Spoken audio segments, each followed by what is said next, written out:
Hey y'all, CB here, the No BS welder at NBS Welding, on location at the Buccaneer baseball field. Yep, doing a little bit more work here on these bleachers. The commission has taken a look, and just to give you a rundown, like in the first two videos, what I did to the bleachers, I would say if you'd have done any less, it would have been absolutely stupid to do any less than what I did so far. With the parts that were donated and the structure that the baseball field had, we came up with a set of bleachers. Was able to fix the steps, the platform, add risers between the seat and the feet, so a child couldn't fall through that area. And everybody with county commission is taking a look, and they're happy with what's been done.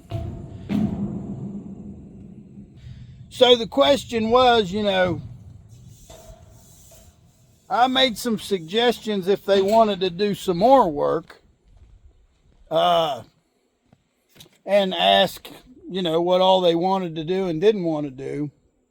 And some of the suggestions I made were stuff I came up with on my observations, and there was some observations that some other fellers had made, the athletic director and one of the county maintenance guys, and things that we saw that, yeah, you could do or maybe not do. And what we've settled on, there's three things that the commission has given me the approval to go ahead and do. One of them, obviously, I didn't do any cleaning on any of the welds.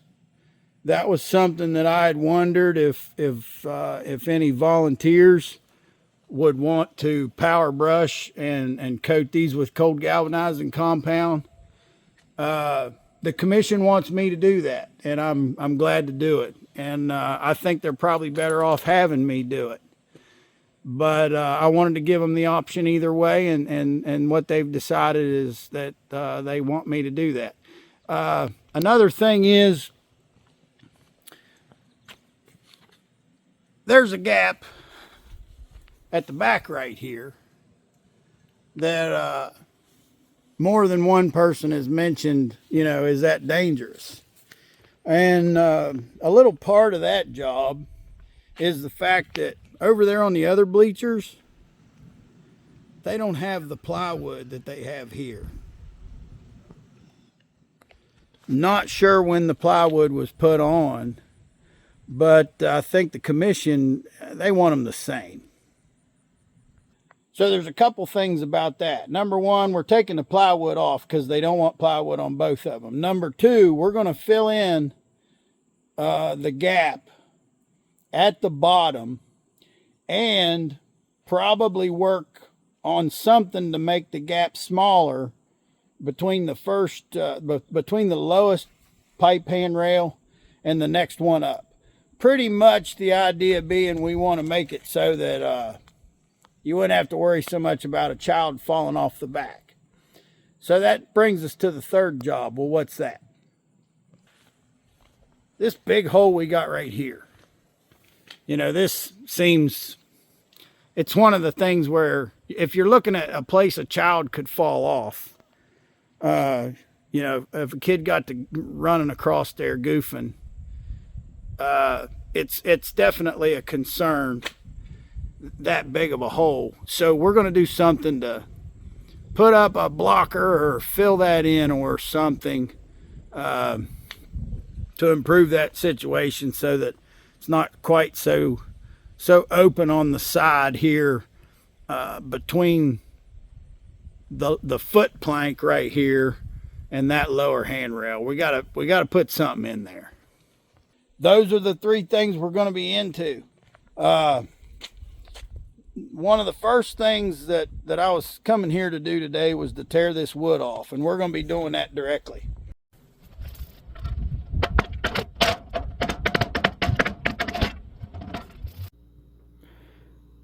So I've busted the flux off a 3/16 welding rod, and I'm using that welding rod to make me a pattern in the shape of the piece of metal that I need to bend. In this video, I'm sticking that welding rod through a hole in the pipe there, and with pliers, using the pipe to hold it, I've got it bent in the shape I want. Then I put a little notch on it with a grinder and cut it to size. So this not only gives me my angle of the piece, but also the size of it. And then I got me a pattern. All right, we're back to the shop, and I got my my welding rod pattern that had bent, and I've cut a piece of plate to do a test on. So I took, there was this one that I brought back. It kind of got hee-hawed and whopper-jawed, so it's a good one to use for a test. And I cut me a straight piece that I could test in the brake, and this is the length that I would want to do. I believe it's 44.5 inches. I want to do a half a piece. I don't want to do the whole piece. My brake's not big enough, and it wouldn't help to have them that long anyways. The way I want to put them on, that wouldn't, 44.5 would be good. And another thing I'm going to try to do, not only am I going to be bending that angle, I'm also going to be trying to bend a hem. So hopefully we can do that. And I got a magnetic level here that I stuck on my brake. See how I can stick that welding rod there and look down the side of it. So that'll give me a little bit of help knowing how much to bend it. I can look at my piece and look at the rod and help me eyeball up the angle.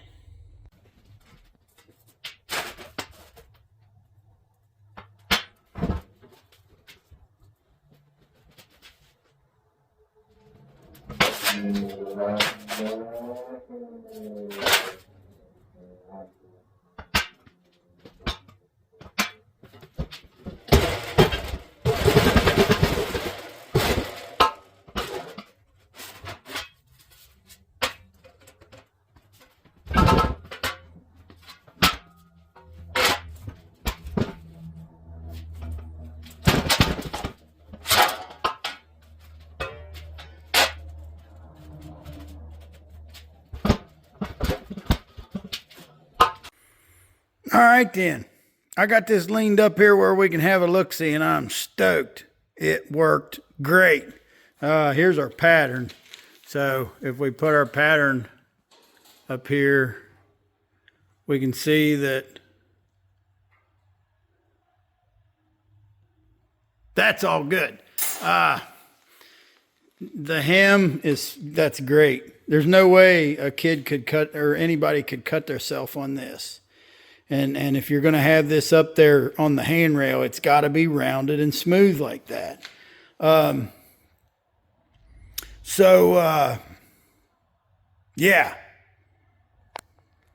I'm pretty tickled about how that went, because that means that that's definitely an option to make that piece.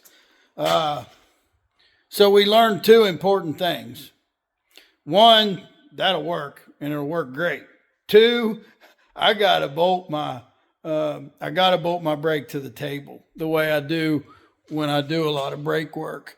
When I do little bitty things on the brake, a lot of times I'll just have it sitting over here against the wall.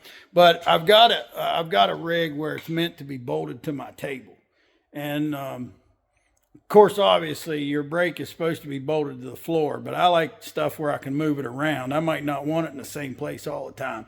So what I do is I have it set up where I can bolt it to my 10-foot by 5-foot fabrication table.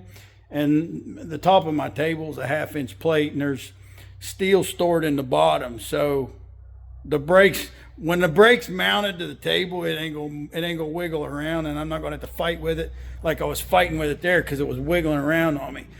We can take care of that. So those two things we know, and we can move on from here. Now, the next thing I'm gonna do, I want to take that piece up there and actually hold it in place.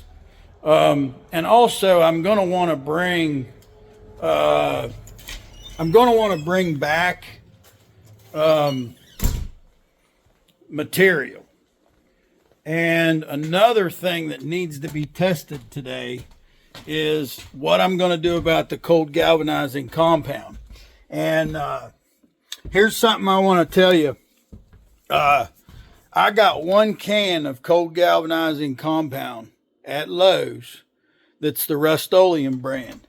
And what I want to tell you about that is I got Rust-Oleum cold galvanizing compound from a spray can from Lowe's about 2 years ago. And it was the compound that was in the can was really good.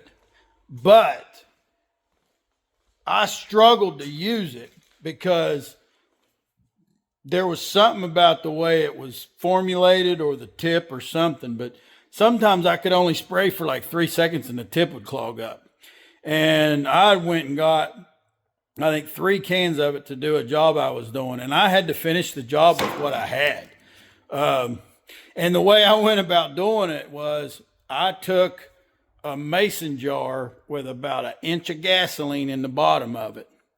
And I would spray until the tip clogged. I'd pull the tip out. I'd put it in the mason jar of gasoline. I'd put the lid on it. I'd shake it up. I'd put it back on there. And sometimes you could spray, a half a can of it and it would be fine. And then all of a sudden something got in that tip and it would stop. And sometimes I would clean the tip in the gasoline and I'd spray for 3 seconds and it would clog again. And it was can after can. There was 3 cans and they were all, I struggled with all of them like that. But the product, when I got it sprayed on, was good stuff. So one of the things I noticed when I was at the Lowe's recently, this can looks different. I don't remember exactly what looks different, but it looks like they changed the can. And a company like Rust-Oleum, I would think that they figured out that they had an issue with the product and did something to fix the problem. But here's what I'm going to do. Instead of jumping in with both feet and buying a bunch of this, right now, real early in the job, I'm going to take this can, I'm going to put it on my paint shaker. I have a pneumatic paint shaker in the shop. So that's going to give it the best chance of working. They can't say, oh, you didn't shake it good enough, because I'm going to shake the hell out of it. And I'm going to take this up there and I'm going to give it a try. I'm going to power brush some welds. I'm going to hit them with this stuff. And we're going to find out if what I can buy locally, this stuff right here, will do the job. And we need to find that out early. We need to find that out right now. Because if I need to order online or I need to get a different product, if I find out today that this won't work and I order some other product, I can work on this other stuff. I'll work on the other stuff, stay busy till I get something else figured out. But we need to figure that out early, and that's what I plan on doing.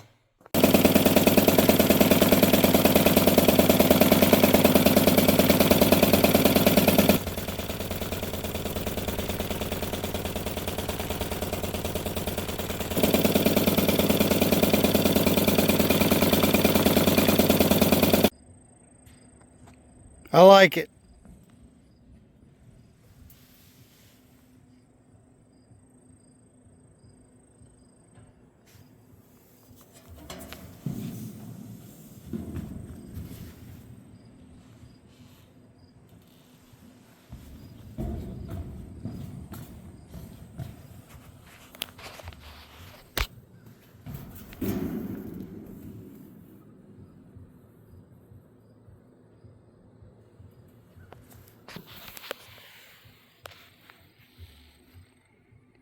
And what I'm seeing is how this sticks up a little bit.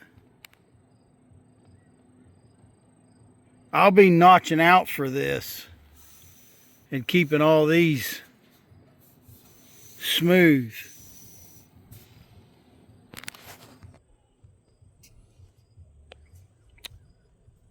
That's going to work real well.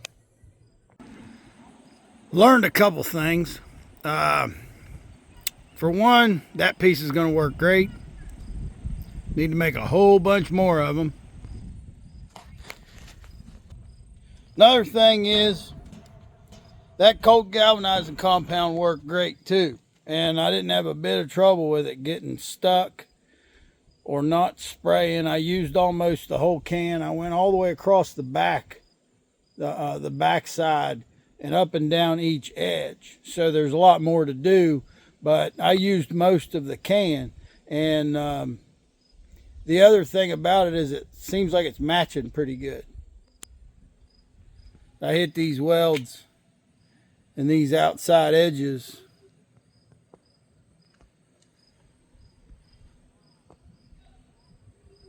And I did the other outside, and I did all of the back. If I get this light just right, you'll be able to see now. Right there where I'm holding it, I think you can see there's an area where I've cold galv, but it matches good enough. I mean, look. I mean, it depends on how the light hits it. You look at it from right here, and you know, it matches so good you can't even tell. It's just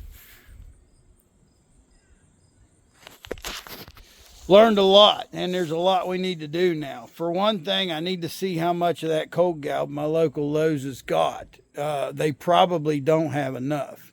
I'm gonna have to get some ordered. I'll probably order it through them, and if it seems like that's going to be a hassle, I'll see if I can find it online. I did find Rust-Oleum cold galv on Amazon, and I was looking at the can and the cap, and it looked different. It scared me.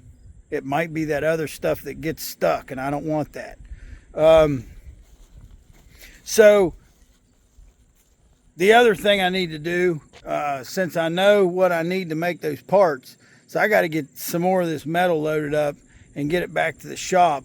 And tomorrow we can get going on making the rest of these parts in the brake. So coming along good. Ralphie's been out there under the blazer. He knows I'm pissed.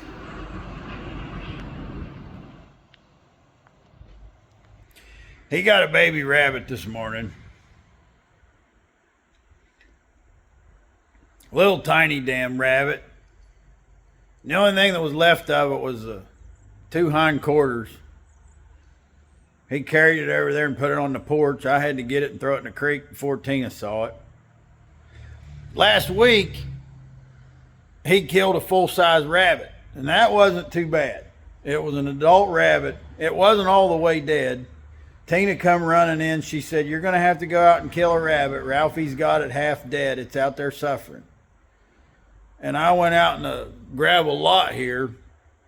I looked out there, and yeah, it was a full-size adult rabbit that Ralph had got. And he had it in bad shape. Wasn't going to make it. I got a piece of 1.25 inch pipe and went out there and welded it in the head, and that was the end of that. But the good thing about that being a full-size adult rabbit, I put it in the crock pot and ate that thing for dinner. I don't like him killing that stuff, but if it's a full-size animal if I've seen it alive and I know that it's not diseased, or I don't think there's anything wrong with it, I'm going to eat it. I wouldn't care if it was a rabbit, a groundhog, or what it was. But I'd rather he didn't do that. But that's the trouble with male cats. All the male cats I ever had, they kill stuff. Anywhooser, I brought back some metal from the job to make these pieces with. And what we're going to be doing, we're going to be cutting our parts, and you'll see, obviously, my table's outside. It's a nice day, and there's no point in me cleaning up all these metal shavings in the shop. Yeah, That's the whole idea with that. The little metal shavings that get chucked off by that saw, if they lay out here outdoors and they get rained on one time, they'll just rust away and disappear. If I get them in the shop floor, I got to clean them up. So phase one, I took the old shyster, got the old shyster fired up, and I moved the table outside. So we're going to get set up and we're going to get our parts cut. Then we'll bring the table in. We will connect the brake to the table, take care of that problem I had with that thing bouncing around, and we'll get started on the metal brake fabrication of the parts that we need. So let's get to it.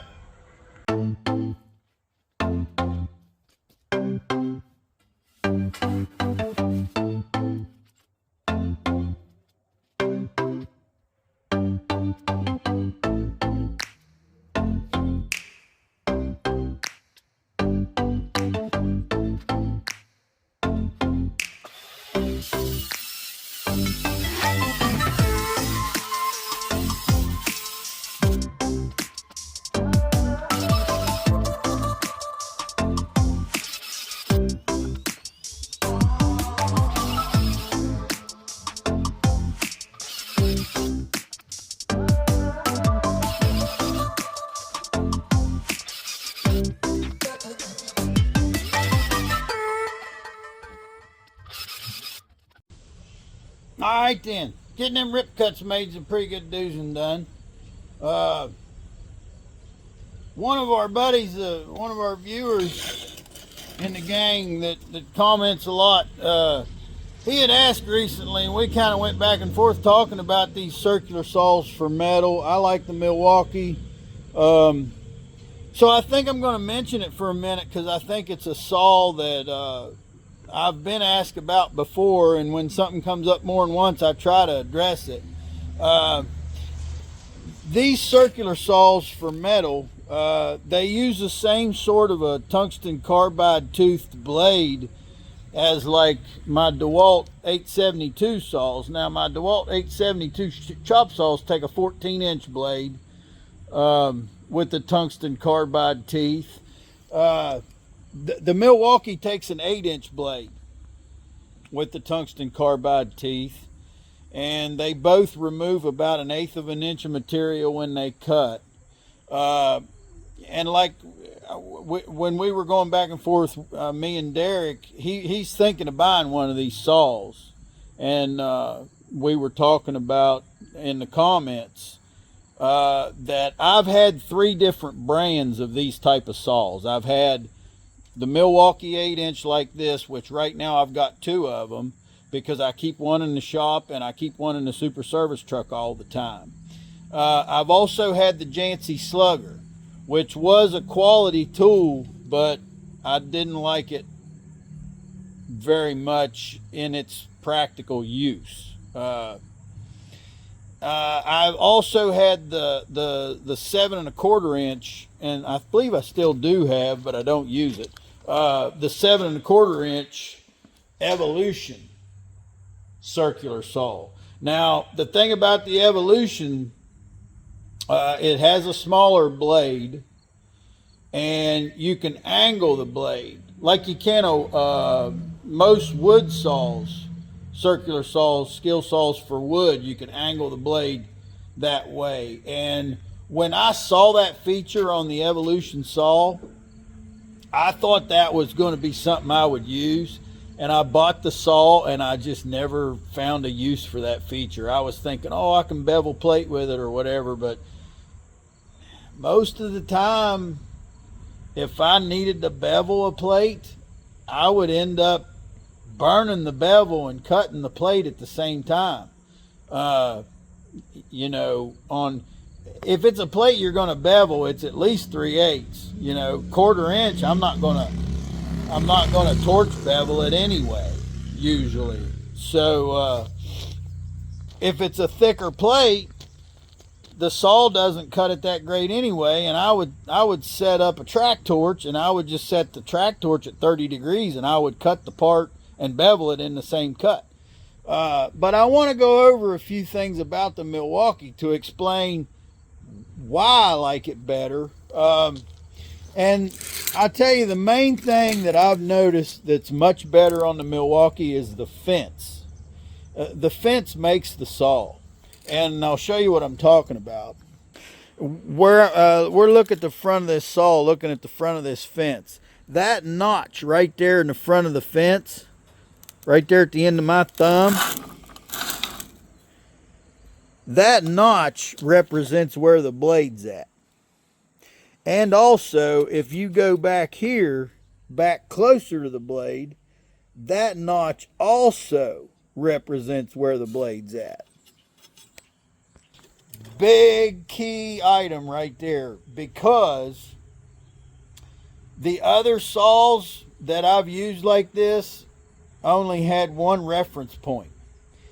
And particularly with the Jancy, that reference point was on the fence way in front of the blade. What I found myself doing all the time with that Jancy was there was a mark on the front of the fence on the Jancy that would tell you where the blade's supposed to be. But it was so far from the blade, and there was only one of them, that it was really easy to get started crooked. And let me tell you something about these type of saws. It ain't a jigsaw. If you get started crooked, you ain't going to turn. It's not, they don't do that. You know, you've got a flat blade there that's not going to allow you to turn very easy.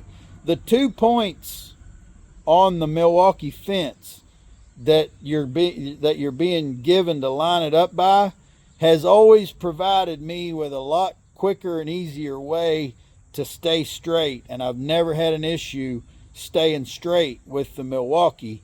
And those points are not way far in front of the blade, so you know it's easier to get that line, get that blade, get that saw where you need it to make the cut where the blade's going to cut in the right place. Now there's another thing that I've always used on this saw, and it's another part of the fence that's good. This right here, you probably can't read on the fence. Maybe you can. See where it says front of blade? There's a line across there and this opening. Yeah, I think you're going to be able to see that where it says front of blade. So there's a lot of times on jobs where you want to notch out something. You know, you're notching out around a piece of tubing or something like that, where you want to go in and make a cut and then stop your cut. That front of blade mark will tell you where to stop your cut. If you're taking a square notch out of a plate, you just go ahead and make, you know, your lines long enough that you can see it from both sides, and you run the blade up there and you can stop that blade right where you want to stop it to take out notches like that. And that's a good feature too. If I was going to complain about anything on the Milwaukee, these saws have a chip tray that you want to dump. If you don't dump the chip tray when it gets full, the saw's going to get hot faster than it should, and that's going to trip the overload and kick you off, you know, preliminary before it's, you could keep the saw cooler by dumping the chip tray before it, you know, gets full of hot metal. But you know, on this saw, if you unlatch that and take this chip tray off, turn it around backwards, see the metal chips go in there. I've already dumped it, but you just dump it like this, and put it back on there. That thing is hard to handle with welding gloves on. If I was going to do anything, if there was something to improve this saw, if they put some kind of a little knob or something on there so it was a little bit easier to grab that and take it off with welding gloves on, that would be an advantage. And I think a knob would be an advantage anyways, because you might not have to have gloves to handle it. Because a lot of times, if you're barehanded, which you need to be to get this thing off there, because it's hard to get, it's hard to get a hold of, it's hot. So you're going to want your gloves on, but with your gloves on, it's hard to peel it away from the machine. So if I was going to complain about anything, it'd be that. And what I find myself doing a lot is I'll unlatch it and I'll bend over near the ground and I'll sort of bop it on the ground, and that'll knock it loose and it'll fall open. And then no matter if I got gloves on or if it's hot or whatever, I can handle it. But so we got our rip cuts made, and I'm going to try to stack cut these in half. I want to cut all these pieces in half, and they're all going to be the same. That's a lot of pieces of steel. It's probably 3/4 of an inch thick, but that's how I'm going to try and cut it.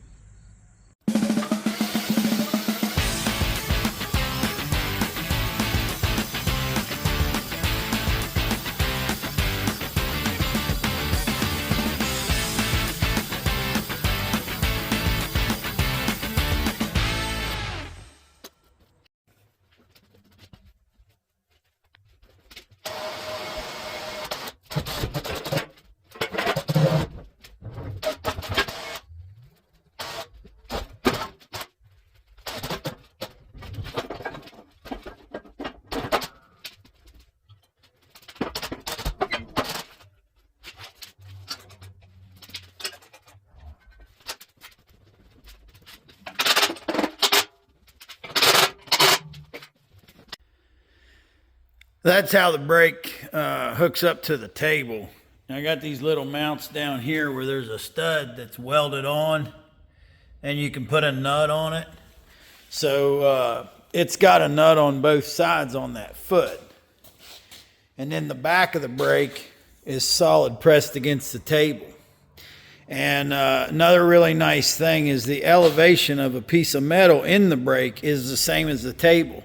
So if you got a big piece, you got the table to help hold the back part while you bend your lip out here.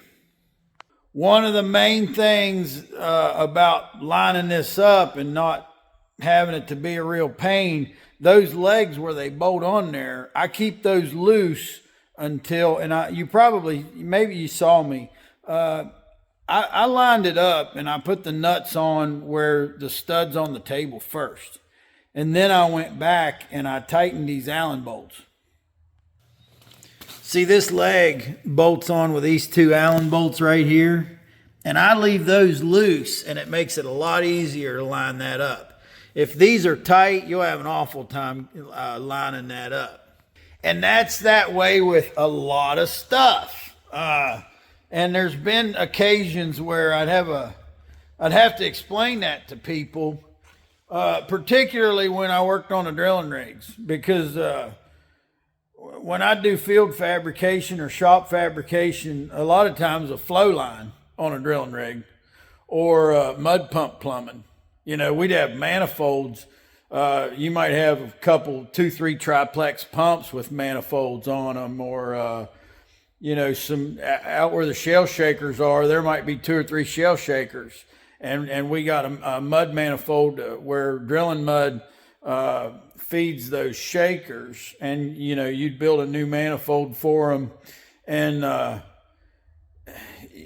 I'd haul something out there that I'd measured and shop fabricated, and I knew it would fit, and I'd haul it out there, and I'd be over there doing something else at the rig, and a hand would come walking up to me, "Hey man, we can't get that manifold on there. You're going to have to cut that thing and make it fit." And I'd go over there, and what them guys did is, they'd take something that has 3 flanges, a manifold that's got 3 flanges and bolts to 3 different shell shakers, and they'd put that thing up there, they'd put 1 bolt in it and tighten it, and then expect all the rest of the bolts to go in there, and it just doesn't work that way. You put something like that, that'd be just like an exhaust manifold on a motor. You don't take an exhaust manifold and stick one bolt in it and tighten it and expect all the rest of the bolts to go in. It doesn't work that way. You know, you start all your bolts in with fingers, and you get the thing centered up with everything loose. Then you go back and you tighten them. So we're going to get going on bending this. I got to get some marks on these pieces that'll show me where to bend them. And then we'll get doozing her.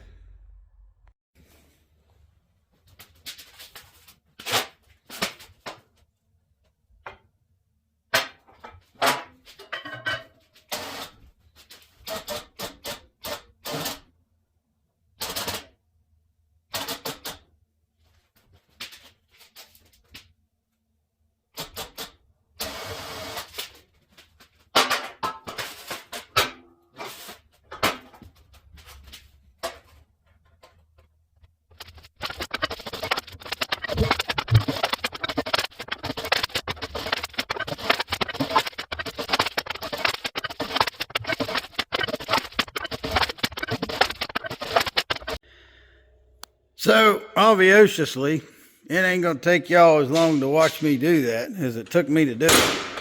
But just to give you a little rundown on what I was doing there. It's nice to be able to use the hoist to lift that. Not because it's hard to lift, but because what I was doing, I've got that piece right there that I can hook my tape measure to. And I've got a center punch mark right here on the machine.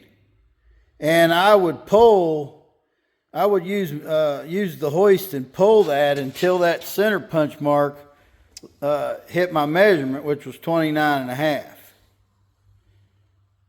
Just like that. And doing it that way, there's no guesswork, there's no eyeballing.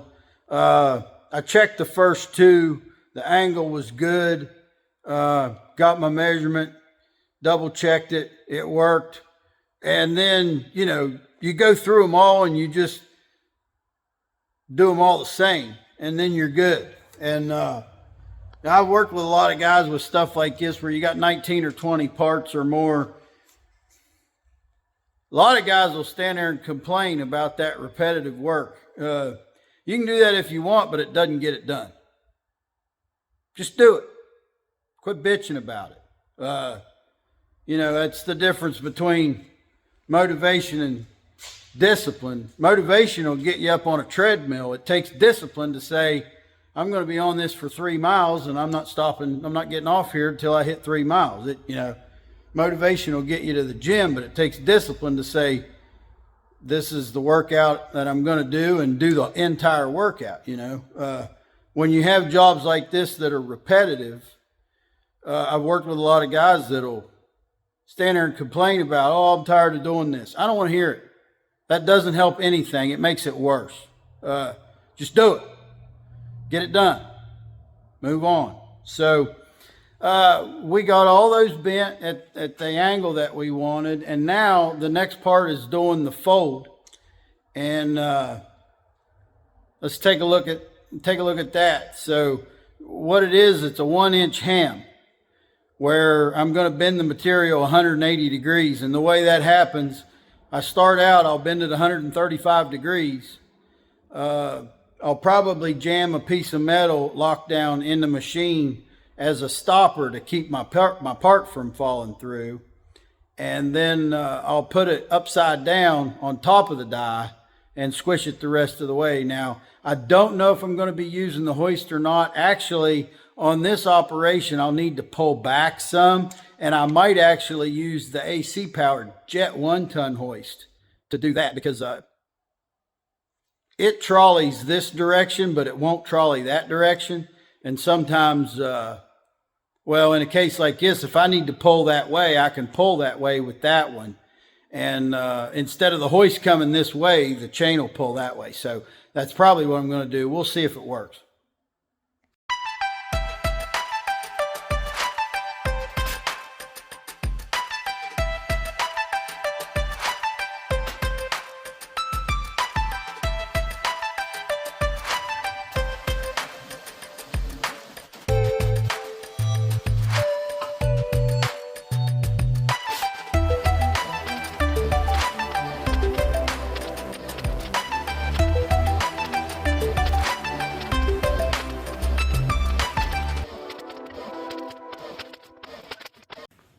So here we can see that we got it bent that far. Now to complete the hem, we'll be running the die all the way down, putting the part in upside down, and smashing it flat against the die. So that's what's up.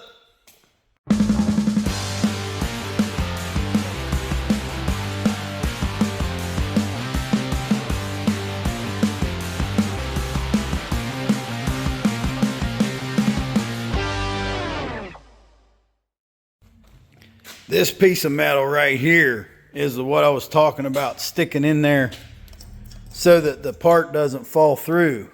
What I mean, when I was doing that last hem operation, see the gap in there? If you don't put something in there and shove it up against here that fills that in right there, after you hem your piece, you know, it'll just fall through the crack. So that's a good trick. Works good. Got all these parts made with a little bit of time left in the day, enough to get up here and see what it's going to be like to install them. The thing I was wondering about is where these straps are that hold the handrail. And what I'm doing about it is I'm holding this up there and I'm marking the piece, and I'm taking a little bit of the back of the hem off of that. And then when that lays up there,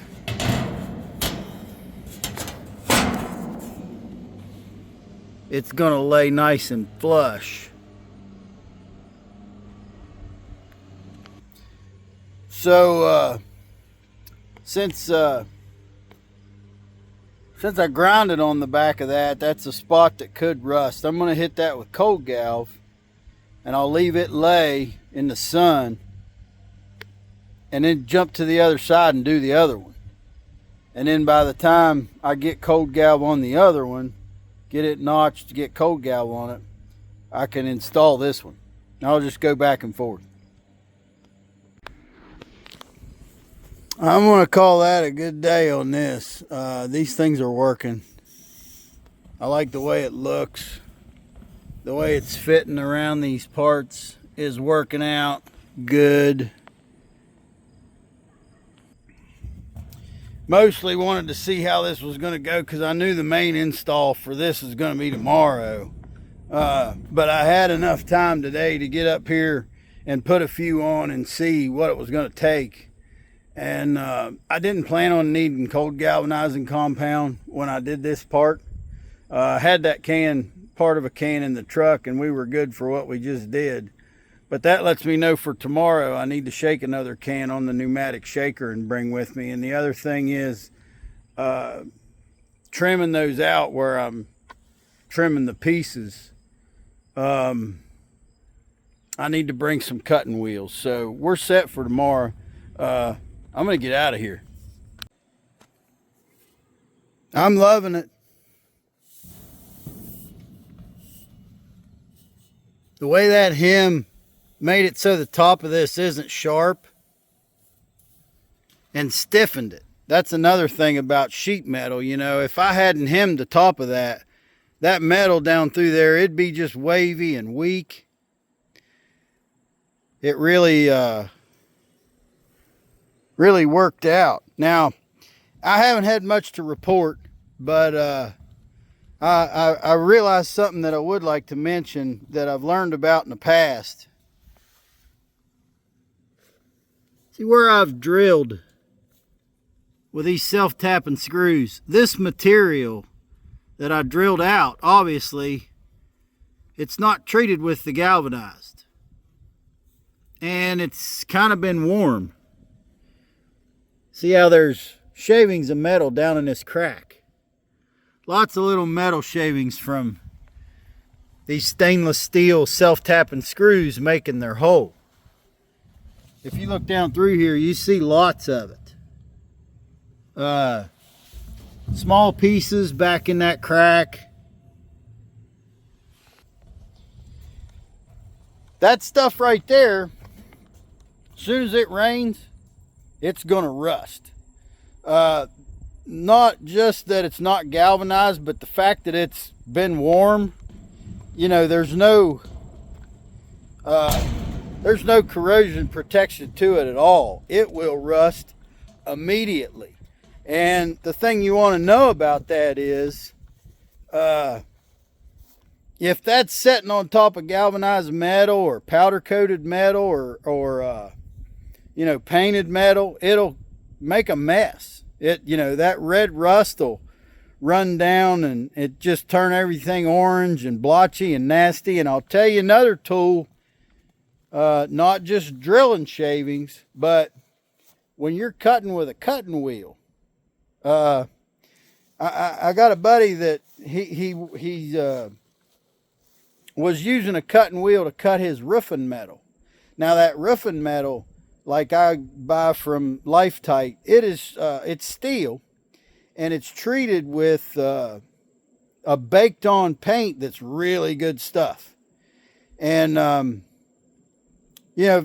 cutting wheel's a good thing to cut it with. And when you're cutting a hole like in a roof for a pipe that comes up through a roof, maybe it's a septic vent.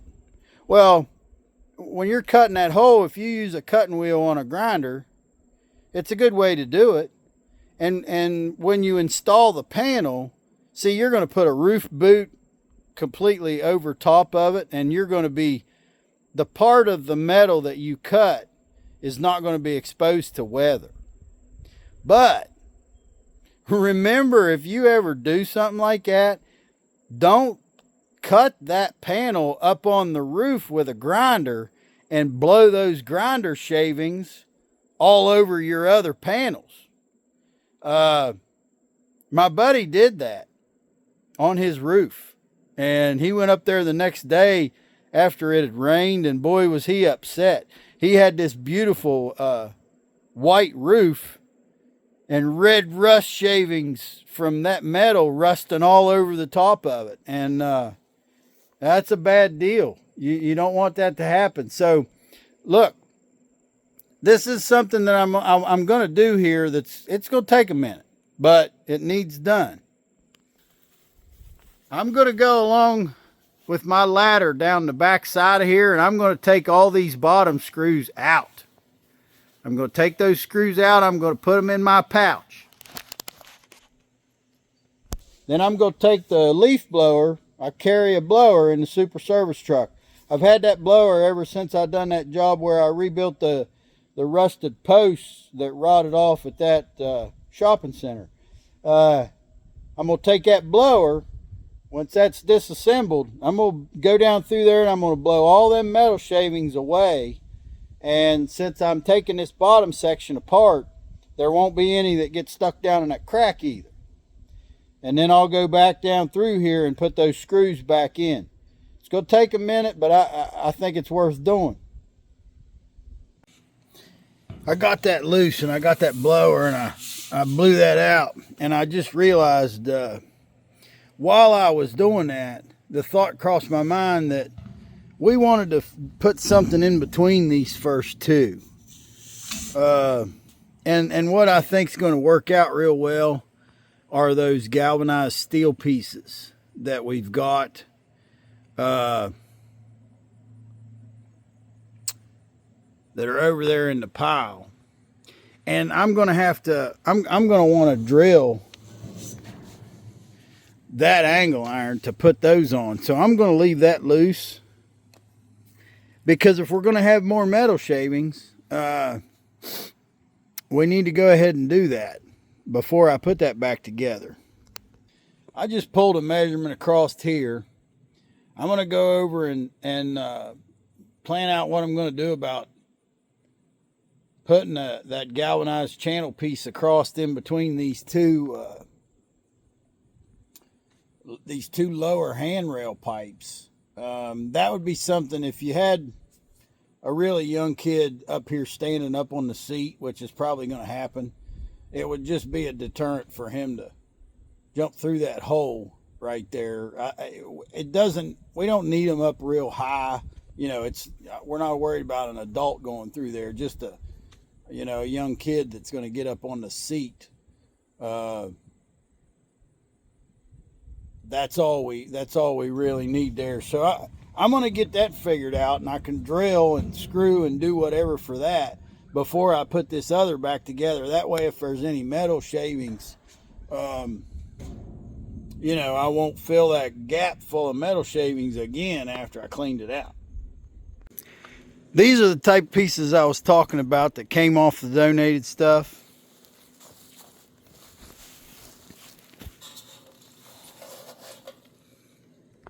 And this is what I would want on the inside facing the people, that smooth part. So what you got, these things come off of bleachers that are 15 feet. What we got's 30 feet. So it's going to take two of them. But what you see here, on the end, there's an aluminum cap. And it's just being held on there with those screws. These 15-foot sections are actually made up of two pieces that go together with this splice piece. Those are bolted together just fine, and that can be done.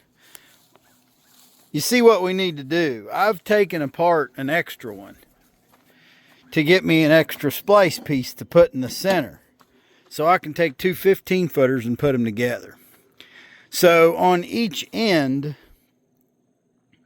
on one end of each of these, I'll be taking the aluminum cap off. And instead of that being an end, when it's up on there, it'll be in the center. And then we'll use that splice piece to take the two 15-footers and make it 30 feet. And I'm going to go up there and I'm going to mark that angle iron and probably just pre-drill it. I'll snap a chalk line across there and pre-drill it where I want to put the screws, and the screws will go in from the back side here, so they're inside of that channel where they're not going to be exposed. My last thing before I clean up here, I packed the material over here, stuff that I'm going to need to do the same thing to this second bleacher that I did to the first one over here. So there's a couple things I'm making mental notes of that I learned on this. Because of the drill shavings and worrying about the drill shavings rusting on top of the bleachers, I'm actually going to want to drill and install that upper piece before I do anything with the piece in between the seat and the lower handrail. I'm going to show you what I'm talking about. I drilled and screwed one of those channel sections, well, 4 of those channel sections up here, and I really like how it looks. I mean, it looks like it was meant to be that way in the first place, and that's one of the things I like so much about how this is turning out overall is people are going to come up here and they're not going to think that this was rebuilt out of donated stuff that people scrounged up. I mean, this is going to be like, since we're using bleacher parts to rebuild bleachers, it's just going to look like they were like this to begin with.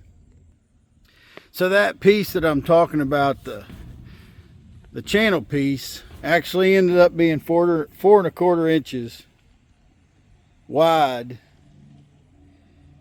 And I drilled the angle iron and screwed it from the back side.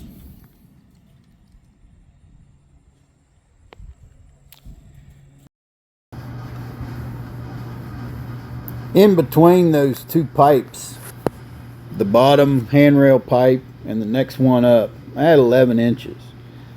So I'm making a mark on each side, marking the center, 5.5. Then I know that my channel piece that I'm putting on there is 4.25, so I'll set the tape at 2 1/8 and mark the top.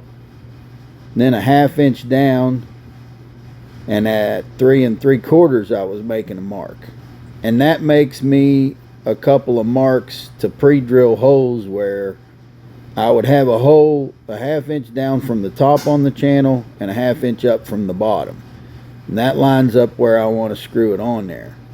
As I go back and forth, I'm moving my string line and making my marks. This is a technique that worked really good to get a straight line, and I'll explain later that I found out that I didn't really need a straight line. But anywhooser, it's still a good technique. It just didn't pan out in this situation to be perfect.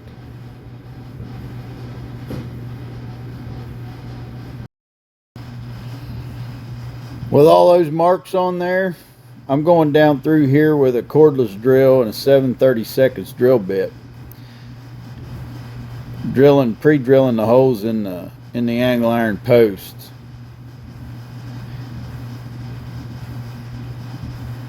Kind of be nice to lubricate that bit, but I didn't really want oil or water all over the place, and I just did it dry. Probably harder on the bit that way, but it was a good sharp bit and it got it done. So what we've got, this gives us the 2 pre-drilled holes in the angle that the screw will go through before it goes into the channel piece we're putting on. And then in the back here, we have our mark that I need to see from the back to make sure the top of that's lined up. I'm noticing when I look down through here, there's one that looks like it's way off. So something's not straight, but I don't know, my lines are straight, and if I got to fudge it a little bit to make it look right, I'll see what I can do. But either way, it's going to keep a kid from falling through there. I don't think it's got to be, nobody's going to come up here with a tape measure and see if something's perfect. So we're ready to put the pieces on.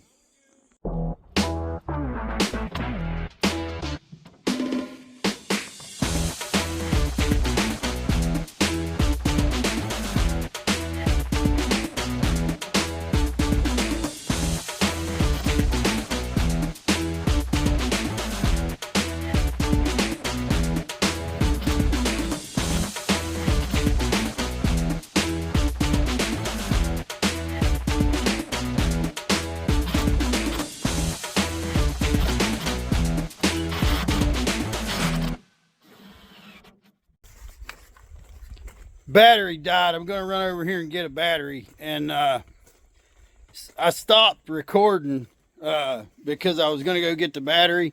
And I could tell by holding on to my phone being in the sun's getting hot. I've had this experience before. I think I've even mentioned it. It'll get hot in the sun like that to the point that it'll shut off and stop filming. So I'm going to put it in the shade for a little while. You saw what I've done right there. So we'll get back to you. I got me a battery and I finished screwing that on up there. I got the camera back here behind the concession stand where it's in the shade. Might not be the best shot, but it can film here without overheating. But something I wanted to mention, up there in the center, I had an issue because my lines across there where I pre-drilled those holes is perfectly straight, and evidently that handrail pipe is not straight. What I actually have, I've had to, on the center 2 struts, I had to screw it on in a different spot to get it centered between the 2 pipes. And that leaves us with, unfortunately, there's a couple holes that I drilled in there that I can't use.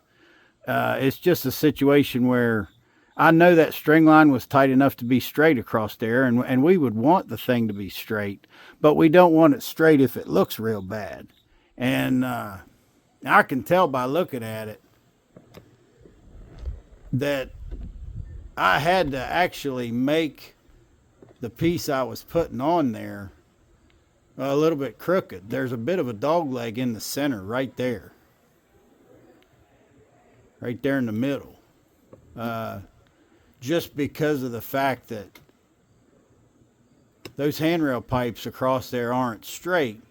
But what we got to do in a situation like this, we got to split the difference. Now, it is a little bit low. It's not dead center. But if it was dead center in the center and dead center on the ends, it would be even more crooked than what it is right now. So I'm splitting the difference between crooked and centered between the pipes. And you might, if you really look underneath of the channel piece that I put on there, you might see a little bit of daylight right there. And that's where there's a hole that I pre-drilled that I can't use. Now, for the rest of this, I don't know if this is going to be a good place to film or not, but I'm going to leave the camera filming while I continue working on this. At least it's in the shade. It won't shut down for heat. So I'm going to go back to work. We can start putting the pieces in that go between the seat and the feet. And a couple things I'm going to be doing different on that. One thing, like I said, since I got to take them screws out of the bottom, if I can get away without putting screws in the bottom, I'm not going to put any screws in there. I'll use clamps if I can. And then I'll just have clamps holding the bottom. I'll put the screws in the top. The screwing and drilling from putting screws in the top is going to get metal on that top seat and in that gap. Then I'll take the clamps off, blow it out with the blower, clamp it back together, and put the screws in it. The other thing I think I'm going to do is when I did that other one, I started in the center and I went out. And I got short pieces on each end. The way this one is, where you walk up from the side, I think I'm going to start on the far end with a full piece and just run it and have a cut piece at the end. We'll see how that works out. I don't think it's going to make any difference. But that's the way I think I'm going to do this one. So let's get to work.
All the screws are in on the top that connect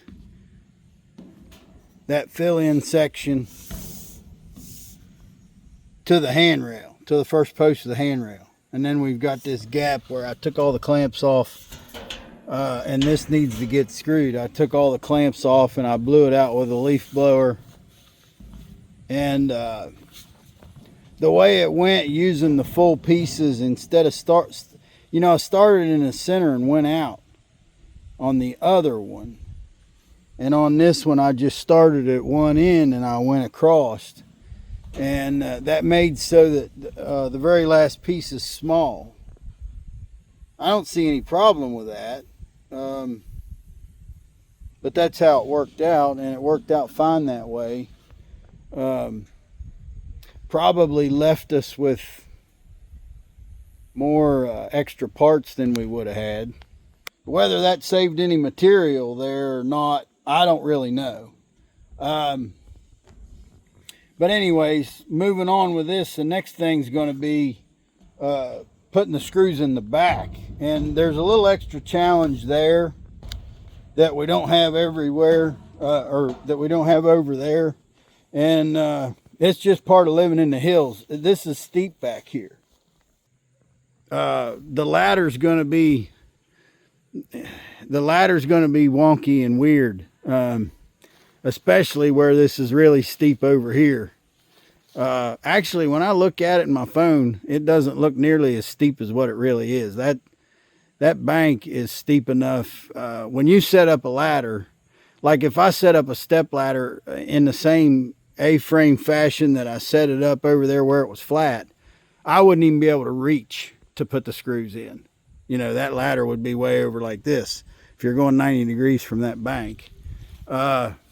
There's not a whole lot of great big places around here that's flat in central West Virginia. And you can make a place flat. Dynamite and a D9 will do a lot. But, you know, obviously this has just been excavated enough to build the ball field. And then there's, you know, a steep hill and goes down. There's a sale barn down there. They have cattle auctions, and then there's some tennis courts and stuff. But we'll see how much of a challenge that brings. I'm gonna eat some chub mackerel and peas and carrots, and then we'll get back to it.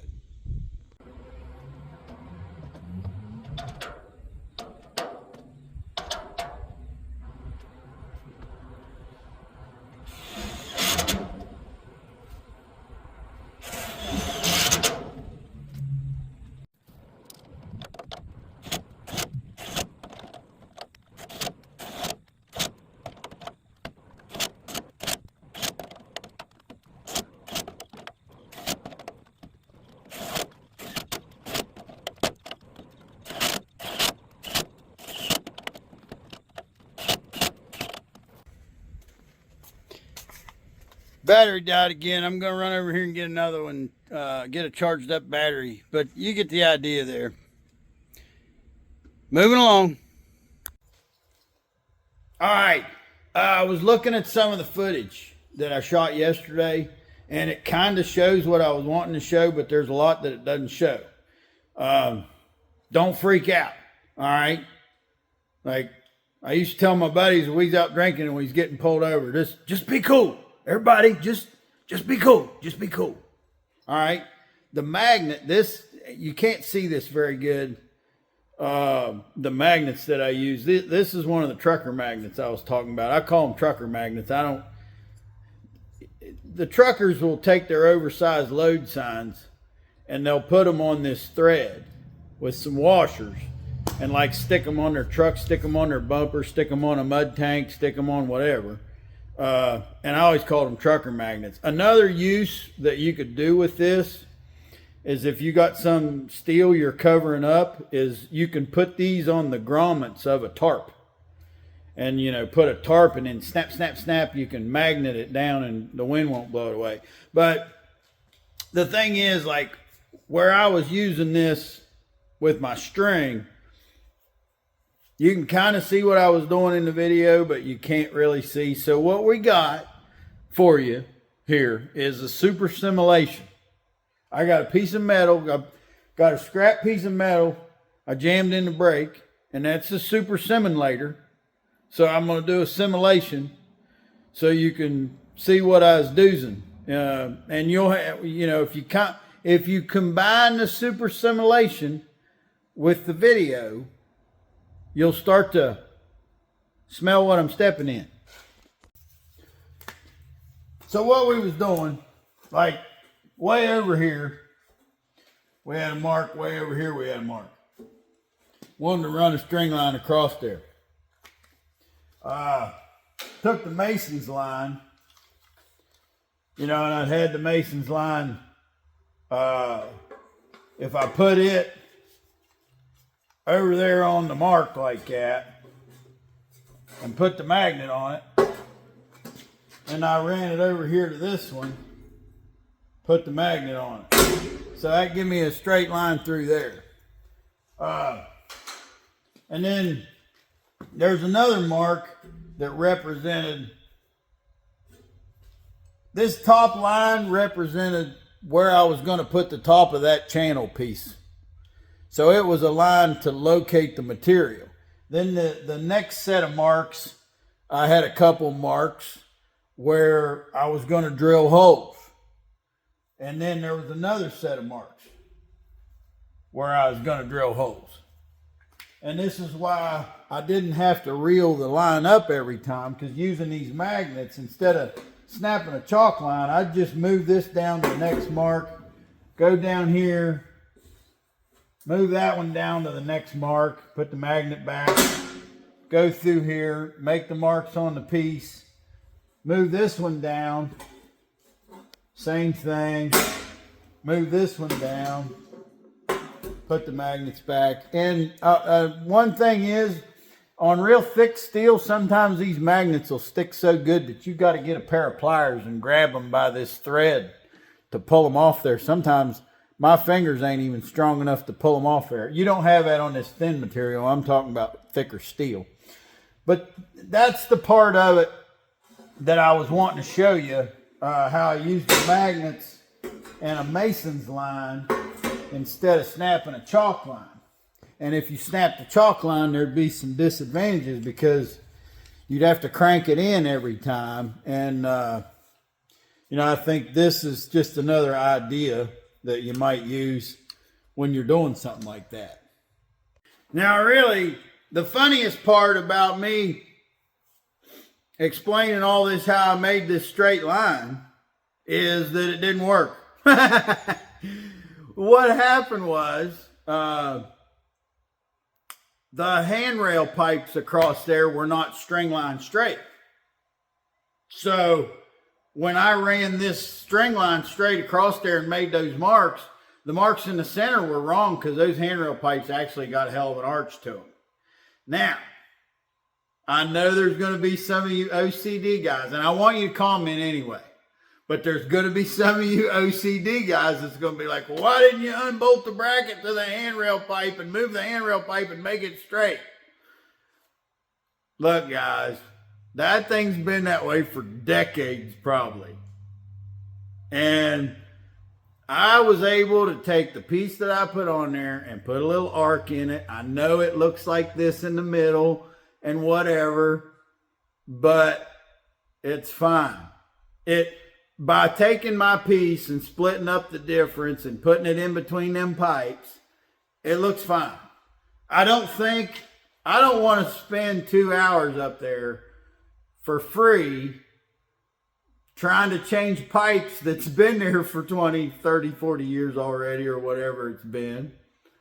And I don't think the county wants to pay me for it. Well, I think what I did is fine. But you guys tell me, would you have unbolted the brackets to the pipe and re-drilled holes in the posts and straightened those pipes? I mean, if that's what you would have done, tell us.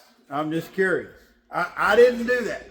The call I made was to split the difference best I can. I think it looks fine. I don't think I'll get any complaints about it. If I did, I'll do whatever later, but I think it's fine. So today we're going to get out there and the back part, there's 2 jobs on that back part that we were supposed to do. We're supposed to fill in between the seat and the first handrail post so a kid couldn't fall down through that gap that's at the very highest point. The other thing that we were wanting to do is put something between the lowest horizontal handrail pipe and the next one up for the same reason, just a little blocker for, if you got a kid and he's standing on that seat goofing around, we don't want him to roll in between those 2 pipes and fall off the back. So on the back there, we're done. And I didn't know if I was going to end up welding back there, but it worked out that it's probably better not to do any welding. That's all done with stainless steel screws. So there's not going to be any touch-ups to do really there as far as the cold galvanizing compound. And there's a portion of it I realized that there's no way you could have welded it anyways because those handrail pipes are aluminum. You can't weld steel to aluminum. But the way it's screwed together was fine. So we're all good there. The jobs we got to move on to now involve more cold galvanizing compound. So I'm going to be power brushing and grinding a whole lot of welding where I did welds and touching those up with cold galv. And we've got to fill in those big holes in the sides. So we're going to be doing that. Now, I'm going to stop and separate the video. I think this one's going to be long enough that I'm going to call this the end of this one. So the rest of the work on the bleachers is going to be like a fourth video on the bleachers. So that's the deal, guys. I'm headed out there to work today, right now. And I want to thank you for watching. And remember, like I always say, y'all learn how to work with what you got. That way you always have everything you need. Hey, y'all. CB here at NBS Welding. We're in the break room doing a quick merch video. For any of you that are interested in merchandise to help support the channel, we got the stickers. Small size sticker, like a hard hat size, $3. Got the bull logo, NBS Welding, got the name and phone number. The medium size, $5. And then the big bumper sticker, $10. Now, there's no shipping on the stickers. We can put these in an envelope. It's pretty simple, no problem. Next thing is the shirts. We did have some trouble with the shirt order. We just got proof that they fixed the problem they had, and they sent us the proof. So they got it right where the NBS Welding logo is on the chest, then the great big NBS Welding on the back, with the American flag on the sleeve, the way we like it. $25 for an NBS Welding shirt. These will be here, supposed to be here September 5th, so we're taking orders. Got a couple orders already. Wayne and Mike, you guys, you're going to be getting your shirt. It's coming. Next thing I want to talk about the cup. My buddy tried to make these cups, and I wanted the QR code on the cup, and he couldn't figure out how to make it work. He made me cups.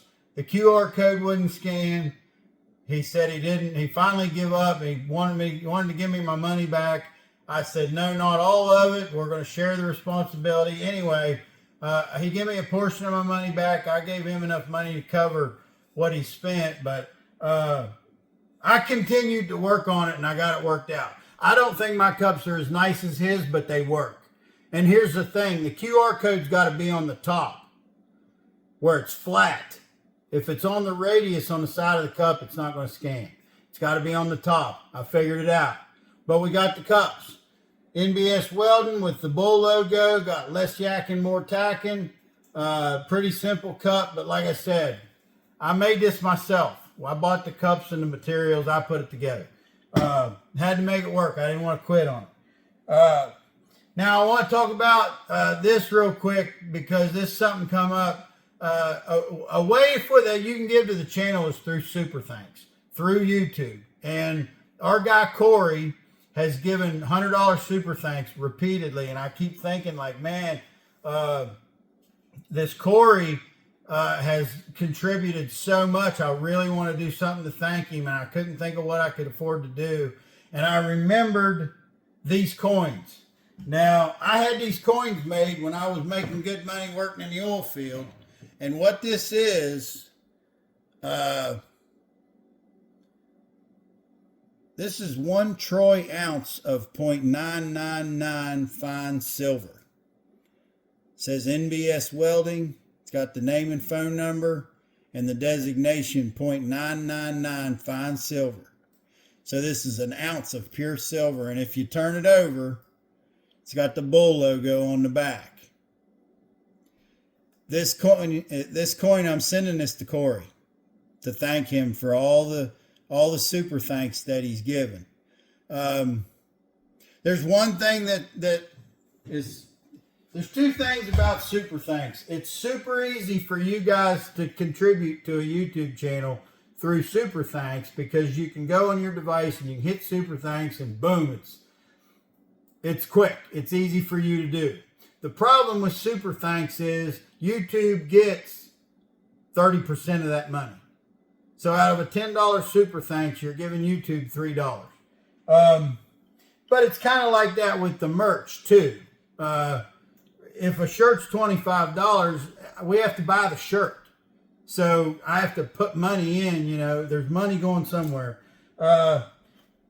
Anyway, this idea came up to give Corey a coin. And it's got a real nice little plastic case I'll show you. I just put it back in the case. That keeps them from getting fingerprints all over it. Here's the thing. When I got the idea that I was going to give Corey the coin, I wanted to offer it to everyone. So if you're interested in a coin, $50. Send Tina an email. nbswelding@aol.com. And thank y'all.